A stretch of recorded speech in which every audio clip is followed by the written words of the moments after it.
அனைவருக்கும் கணித வணக்கம். இப்ப பார்க்க போறது 7ஆம் வகுப்புக்குரிய கணக்கு முதல் பருவம். இயற்கணிதம்ங்கிற யூனிட்ல பயிற்சி 3இல் 1ல 6வது கணக்கை பார்க்க போறோம்.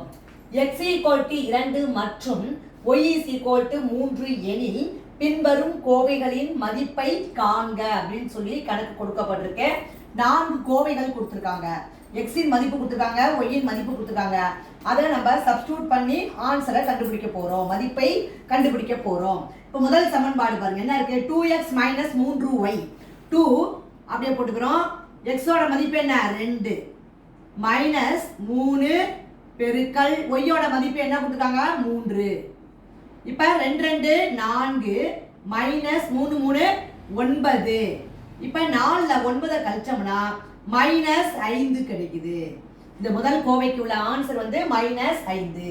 அடுத்து பாருங்க, x + y ன்னு கொடுத்திருக்காங்க.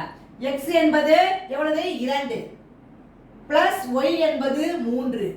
இரண்டையும் கூட்டினால் வரக்கூடிய விடை என்னது? 5. இந்த கோவைக்கு உரிய மதிப்பு வந்து 5. அடுத்து பாருங்க, 4y - x ன்னு கொடுக்கப்பட்டிருக்கு. 4 அப்படியே போட்டுக்கிறோம்.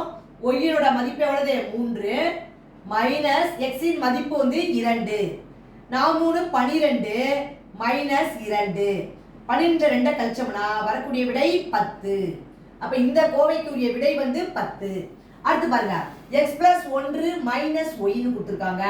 x ஓட மதிப்பு 2 பிளஸ் 1 மைனஸ் y இன் மதிப்பு 3. 2 1 3 3 மைனஸ் 3 3ல 3 கழிச்சோம்னா வரக்கூடிய விடை 0. அப்ப இந்த கோவைக்குரிய மதிப்பு என்னது? 0. இந்த மாதிரி x மதிப்பு y மதிப்பு கொடுக்கப்பட்டிருக்கு.